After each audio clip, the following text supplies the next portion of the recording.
উদয়পুর রাধাকিশোরপুর থানা রাজন্য আমলে স্থাপিত হয়েছে উদয়পুরের বুকে। তারপর দেখতে দেখতে কেটে গিয়েছে যুগের পর যুগ। এর সাথে পট পরিবর্তন ঘটেছে উদয়পুর শহরের। যত বয়স বাড়ছে তত থানার মধ্যে গর্ত তৈরি হচ্ছে। যে গর্ত এই থানার কেচ্ছা কাহিনী বালু দিয়ে ঢাকার চেষ্টা চলে প্রায়শই। নানা ঘটনার সাক্ষী উদয়পুর রাধাকিশোরপুর থানা, কিন্তু গত কয়েক বছরে এই থানা তৈরি করেছে নানা বদনামের সাক্ষী। উদয়পুর শহরের লোকমুখে অথবা বিভিন্ন সূত্র মারফত বহু খবর আসতে শুরু করে আমাদের টিভি 100 বাংলার দপ্তরে। কখনো পুলিশের সক্ষতা নেশাখোরদের সাথে, আবার কখনো আদর ভালোবাসা বেড়ে যায় আসামির প্রতি। এই থানা বহুবার সাক্ষী হয়েছে আসামি পালানোর ঘটনায়। গত মাস দুয়েক আগেই দুপুরের দিকে পালিয়েছে এক আসামি পুলিশের সামনে থেকে। এখন পর্যন্ত তাকে গ্রেপ্তার করতে পারেনি রাধাকিশোরপুর থানার পুলিশ। এবার আসা যাক মূল ঘটনায়। থানার একটি বিশ্বস্ত সূত্র দাবি করে বুধবার দুপুরে বেশ কয়েকজনকে নেশার ঘটনায় গ্রেপ্তার করেছে পুলিশ। তাদেরকে রাখা হয়েছে থানার লকআপে। এই বিষয়ে যখন আমাদের প্রতিনিধি থানা থেকে বিষয়টি জানার জন্য চেষ্টা করে, কোনো মতেই সেই বিষয়ে মুখ খুলতে নারাজ পুলিশ। অর্থাৎ থানার কোনো খবর যেন টিভি 100 বাংলার কাছে না পৌঁছে, সেজন্য থানা পুলিশের মধ্যে শুরু হয় কানাঘুষা।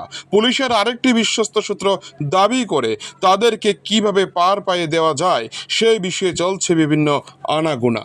এছাড়া জানা যায় মূল থানার ভেতরে অপর একটি দালান ঘর রয়েছে, যে দালান ঘরের গাছের নিচেই বিভিন্ন মামলা আলাপ আলোচনায় সেরে যায়, চকচকে নোটে সেরে যায় বিভিন্ন মামলার বিষয়বস্তু। আবার কখনো দেখা যায় বেসরকারি গাড়ি চালকের দাপট থানার মধ্যে একেবারেই লম্পঝম্প। সব মিলিয়ে থানা থেকে কোনো প্রকার খবর যেন না বের হয় সংবাদ মাধ্যমের কাছে, তার জন্য সজাগ দৃষ্টি থাকে সকলের।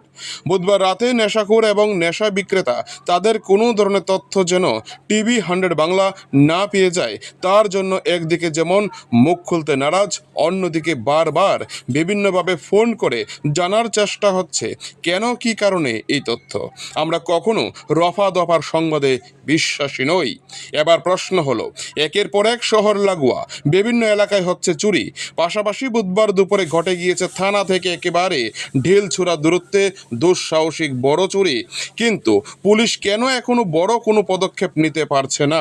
শুধুমাত্র নাচ, গান, বাজনা এবং আলোকমালায় সাজিয়ে রাখা এ থানা বাইরে থেকে যেন একেবারেই বোঝানো হচ্ছে ব্যস্ততম থানা, আর অন্যদিকে ভেতরে চলছে নানা ধরনের নানা আলাপের মহল।